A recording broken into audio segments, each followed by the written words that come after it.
Okay, it is time for the Rashi rundown. Now, by now you guys have a lot of experience learning Rashi, but in case there's someone who's just starting now for the first week, first of all, that's awesome. You should know that Rashi doesn't always tell us his questions straight out in the commentary. He often skips ahead straight to the answer. So one of the best ways to make sure you really understand a Rashi is to see if you can figure out the question Rashi is responding to. So that's what we're going to go through together. Okay, we've got the top 7 Rashis. Let's go. First key Rashi of the Parsha is the very, very beginning. Yaakov finds out his brother Esav is expecting to meet with him now that he's left Laban's house and is returning home to Israel. So the verse says, "Vayomer im yavo Esav el hamachaneh hachat v'yikahu v'haya machaneh hanishar lefleita." Yaakov is thinking, wow, if Esav comes to one camp and attacks it, the other camp might escape. Rashi points out here, Al karcho ki elachem imo. Hitkin atzmo l'shlosha dvarim ledaron l'tfila u'lemilchama. Yaakov is planning a strategy to meet with Esav at this point. What was that underlying strategy? He was preparing to give him gifts, he was preparing by prayer, and he was preparing with war. And this verse where Yaakov is saying that if Esav comes to attack this camp, at least some of us will survive, that's a war strategy, right? That's dividing up and protecting at least some of his family. Next Rashi. The next Rashi comes up in Yaakov's actually facilitating this strategy and is moving his family to get ready for his encounter with Esav. Vayakam b'layla hahu v'yikach et shtei nashav v'et shtei shifchotav v'et echad asar yiladav v'yavor et me'avor yabok.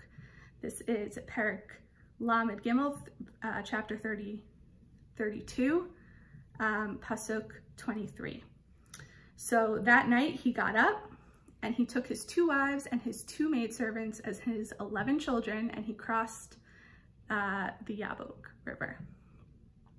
So the question Rashi has here on Ve'echad Asar Yiladav is quite simply, Yaakov at this point had 11 sons, right? His 12th son is born later in our Parsha.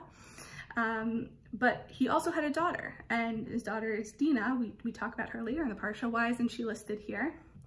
So Rashi asks, this is one of the examples when Rashi says his question straight out. V'Dina heichan haita. Where was Dinah? Nitana b'teva v'na'al b'faneha shelo yitain ba Esav einav. He locked Dinah actually in a box. I'm not really sure what kind of box. But I assume it's, something that could theoretically fit a person. But the point is he was hiding her so that Esav wouldn't see her and want to marry her. Ulekach ne'anash Yaakov she'mena me'achiv shema tachzirnu l'mutav v'nafla biyad Shechem.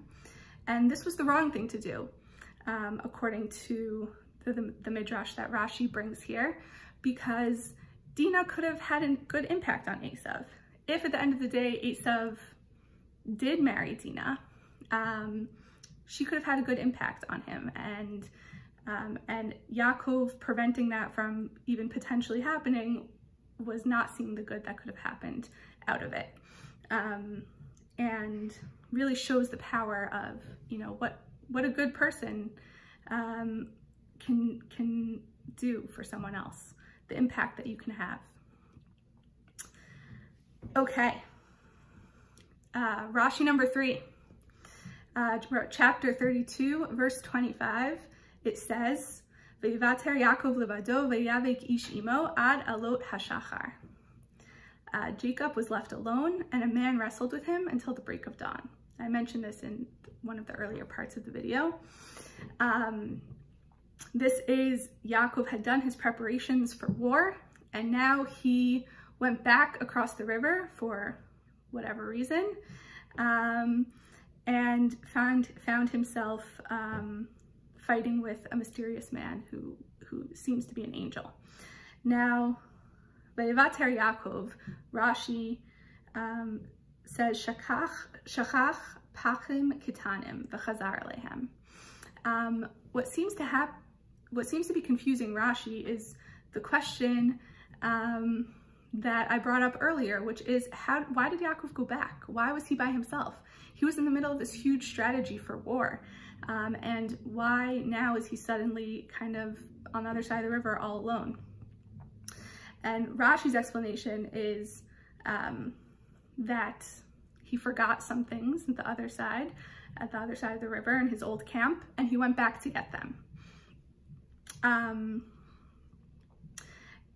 The Rashi, it's kind of a long Rashi, and it goes on to say at the end, Upirshu Razal Shehu Saro Shel Esav, that our rabbis teach that this angel that Yaakov was wrestling with was in fact Esav's guardian angel.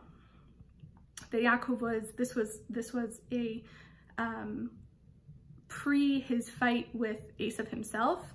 He actually fought with Esav's angel. That every person, every nation has a corresponding angel, and this was Esav's that he was fighting with. Okay. Number 4, Rashi number 4. We are in chapter 33, verse 4. Vayaretz Esav likrato vayichabkehu vayipol al tzavarav vayishakehu vayipchu. Esav ran to greet him. This is when Esav and Yaakov are finally getting together, finally seeing each other after all this build-up in Yaakov's preparation. And he embraced him, falling on his neck, he kissed him, and they cried. Now, you have to be looking in the text to understand Rashi's question and comment on this verse, because the word Vayishakehu has some interesting dots above the word. Words in the Torah all have different kinds of dots, crowns, dashes, they're called trup, to show us, they're kind of like punctuation, kind of like musical notes, depending on how you're using them, that give us more information about how the verse is to be read. Now, above Vayishakehu, there are a lot of strange dots that is very unique, is only found on this word. So why is the question for Rashi, right? Why is this word unique? So Rashi says, Nakuda love. It has dots on it, pointing out something that's strange. V'yish cholkim badavarza b'vraita desifrei yishad darshu nekudazo shalon nishako b'chol libo. One explanation for why Rashi is saying there are dots above the word is brought in the Midrash, that these dots are to indicate that Esav actually did not make up with Yaakov with his whole heart. That his kissing his brother had an ulterior motive, and that it wasn't sincere. Okay, Rashi number 5. Vatigash gam Leah v'yiladav v'yishtachavu v'achar nigash Yosef v'Rachel v'yishtachavu. So now, after Esav and Yaakov meet, the verse goes on to tell us here in verse number 7 of chapter 33 that now Yaakov's wives and children are going to meet Esav and greet him. And the verse says that first Leah and her children came forward and bowed down, and then Yosef and Rachel bowed down. So again, this is a textual question that Rashi is going to bring up. Why does the pasuk say that Leah went before her children, but that Yosef, who is Rachel's only child, went before her? And Rashi explains, "Bekulan ha'imahot nigashot lifnei habanim." Most cases, right? Yaakov at this point had 4 wives. The mothers went before the children. But aval Rachel Yosef nigesh lefaneha. But in the case of Rachel, Yosef went before her to protect his mother from Esav and to shield her from Esav. So Rashi is explaining that what's described in the verse is actually what happened. It was a different case for Rachel and Yosef. They did do things differently, and explaining why. And Rashi goes on to say that Yosef was rewarded for this, taking care of his mother in this way and looking out for her. Okay, Rashi number 6. We are now up to chapter 35, verse 18. And we are later in the Parsha, we are up to the point where Rachel, Yaakov's beloved wife, who he worked 14 years to marry, is going to have her second son, Binyamin, and dies in childbirth. Vayhi b'tzeit nafsha ki meita v'tikra shmo ben Oni v'aviv kara lo Binyamin. As Rachel died soon after she gave birth to Binyamin, she named him Ben Oni, which means the son of my affliction. You know, she knew that she was dying, and that was what she named him. But Aviv Karalo Binyamin, his father went on to call him Binyamin or Benjamin. Might be a few Benjamins out there. So what does Rashi comment here? Binyamin nir'eh b'einai lefi shehu levado nolad be'eretz Canaan shehu b'negev. That Yaakov named his son Binyamin because that was recognizing the fact that this was his only child that was born in Israel. All the rest of his children were born back when he was in Lavan's house or on the way.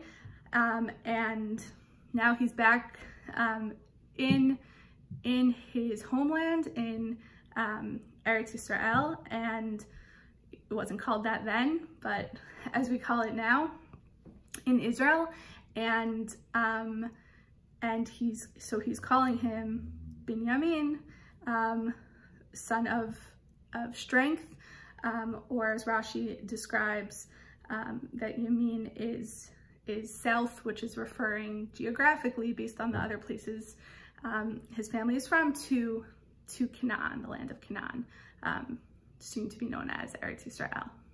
So it seems that Rashi is, what's bothering Rashi in this case, he seems to be wondering why Yaakov felt the need to change his name, right? Rachel named her son Ben Oni, and then Yaakov went on to name him, actually his name is going to be Binyamin. So there must be some significance to this name.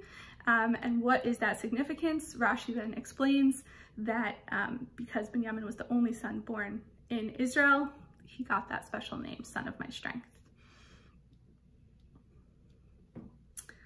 So the last and final Rashi that we have here, Rashi number 7, is chapter 35, verse 22. This is one of the last stories in this parsha, and it's somewhat of a confusing one. Vayhi bishkon Yisrael ba'aretz hahi, vayilech Ruben vayishkav et Bilha pilegesh aviv vayishma Yisrael v'yu bnei Yaakov 12. So they were staying put. They were camped where they were in the land. And Reuven went and he slept with Bilha, his father's wife. Now, it is essentially almost universal in the Midrash and all the commentaries that that is not exactly what Reuven did. That Reuven did not go as far as doing that. He was a tzaddik, and he and that's not precisely what happened, but the Torah is rebuking him as if he did that because of the seriousness of what he did do. So Rashi is going to ask, how could this be? That's the question that we would all ask, right? I think we all did ask, or that I asked. How could that possibly be? How could the son of Yaakov do such a terrible, terrible sin? How could he do something so horrific? And so Rashi explains what the actual sin was that Reuven did. Mitoch shebilbel mishkavo ma'aleh alav hakatuv ki'ilu shechva. V'lama bilbel v'chilel yitzuav kishamita Rachel natal Yaakov mitato shayta nituna tadir ba'ohel Rachel v'lo b'shar ohalim nituna ba'ohel Bilha ba'Reuven v'tavel bonimo. So what actually happened? This was right after Yaakov lost his wife Rachel, who was his number one wife, and he lived primarily in her tent. And when she died, Yaakov moved to live primarily in her maidservant's tent, Bilha, rather than Leah. And Reuven saw this as a slight to his mother Leah, that she should actually be the next in line to be the main wife. And so he moved his father's bed or belongings, whatever it is, to his mother's tent. And simply moving his father from where he was living to Leah, his mother's tent, the Pasuk considers that such a betrayal. The Torah considers that such a betrayal and such an overstep and overreach and inappropriate move. That's as if he slept with his father's wife, which is obviously a horrific thing. So that's how they want me to end it. Leaving it on that Rashi is a little rough. But I really enjoyed learning and preparing Parsha Vayishlach, and I'm so impressed with all of your desire and drive to master Torah through 54th Parsha project. Keep it up and have a great Shabbos.